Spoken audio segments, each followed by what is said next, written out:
আচার দেখে লোভ লাগে না, জিভে জল আসবে না, এরকম মানুষ কিন্তু কমই আছে। তাও আবার এরকম কাঁচা আমের আচার, উফ কি যে লোভনীয়! খেতে দারুণ হয় এই 15 মিনিটে তৈরি হয়ে যাওয়া আমের আচার।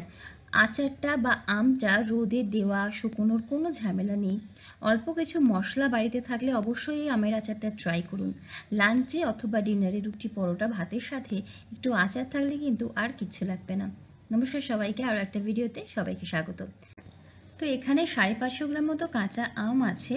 আমগুলোকে কিন্তু ভালো মতো জলে ভিজিয়ে রাখতে হবে 0.5 ঘন্টা থেকে 1 ঘন্টা মতো, যাতে আমের যে কষ বা আঠাটা সেটা খানিকটা বেরিয়ে যায়। তারপরে ভালো মতো শুকনো কাপড় দিয়ে মুছে শুকনো করে নিতে হবে, যেহেতু আমরা রোদে শুকোতে দেব না। তারপরে খোসা ছাড়িয়ে নিচ্ছি, আর খোসা ছাড়িয়ে নিয়ে মাঝখান থেকে দুফালি করব। আটি হয়নি এরকম আমগুলোতে কিন্তু এইরকম আচারটা ভালো হয়। আর যদি আটি হয়ে যায় অসুবিধার কিছু নেই, এরকমভাবেই টুকরো করে নেবেন। আটিটাও আচারে দিয়ে দিতে পারেন। আমি এরকম লম্বালম্বি করে দুটো করে টুকরো করে নিচ্ছি একটা ফালি থেকে। যেহেতু আমগুলো খুব বড় নয়, তার মানে একটা আমে 4টে টুকরো হচ্ছে, আর যেটা বড় আম সেটা আমি 3টে 6টা টুকরো করে নিচ্ছি।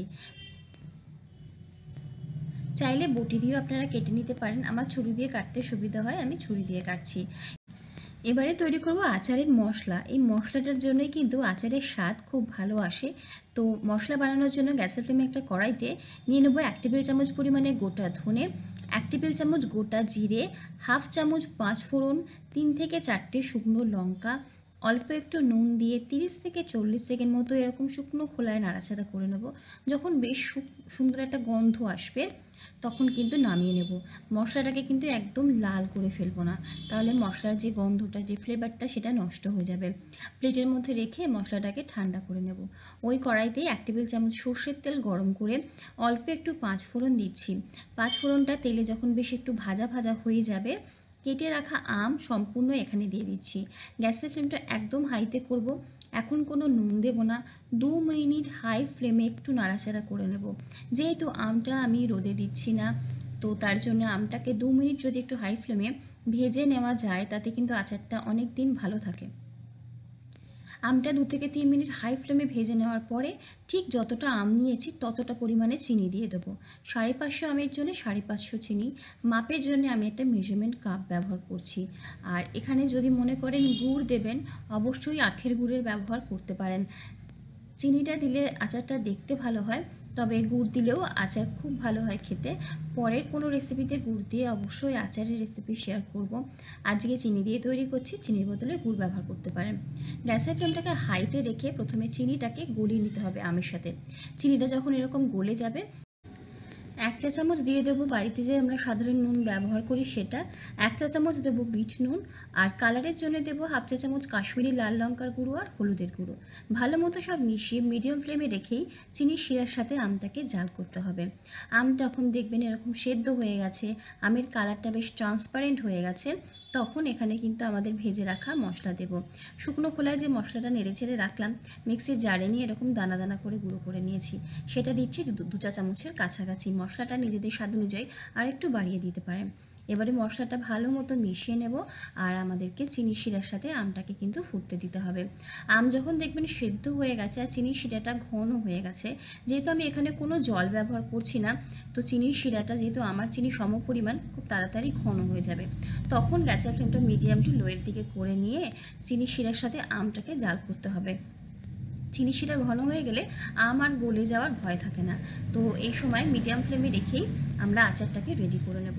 যখন দেখবেন আস্তে আস্তে আমের রঙটা একদম পরিবর্তন হয়ে গেছে, চিনির যে শিরাটার রঙ সেই রঙেরই হয়ে গেছে, বুঝতে হবে আচার আমাদের রেডি।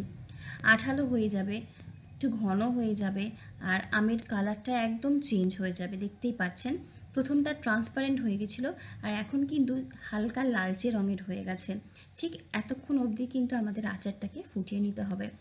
আচার আমাদের প্রায় শেষের পথে।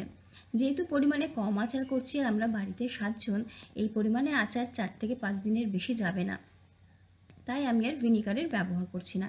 যদি মনে করেন আচারটা অনেক দিন ধরে সংরক্ষণ করতে চান, নামানোর আগে গ্যাসের ফ্লেমটাকে বন্ধ করে 1/4 কাপ পরিমাণে ভিনিগার ব্যবহার করতে পারেন। এতে আচারটা অনেক দিন অবধি ভালো থাকবে। আর অবশ্যই একবার মশলার টেস্টটা করে নেবেন।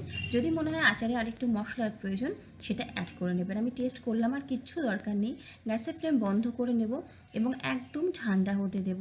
একদম ঠান্ডা করে নিয়ে পরিষ্কার করে রাখা, শুকনো করে রাখা কাঁচের শিশিতে এয়ারটাইট করে আচারটা রেখে দিতে পারেন। ইচ্ছে হলে ফ্রিজে রেখে দিতে পারেন, অথবা মাঝে মাঝে ইচ্ছে হলে একটু রোদে দিতে পারেন। রোদে মাঝে মাঝে আচার দিলে কিন্তু আচার অনেক দিন অবধি ভালো থাকে। তবে এটা যে আচার, এই আচার বাড়িতে যদি করে রাখেন, আমি নিশ্চিত এই আচার বেশি দিন থাকবে না। ভিডিওটা কেমন লাগছে জানাবেন। ভিডিও ভালো লাগলে লাইক, কমেন্ট, শেয়ার, সাবস্ক্রাইব করে পাশে থাকবেন। আপনাদের কমেন্টে আমি উৎসাহিত হব নিত্য নতুন ভিডিও নিয়ে আসার। আজকে এই অবধি, দেখা হচ্ছে পরের ভিডিওতে। সকলে ভালো থাকুন, সুস্থ থাকুন, হাসি খুশি থাকুন। ধন্যবাদ।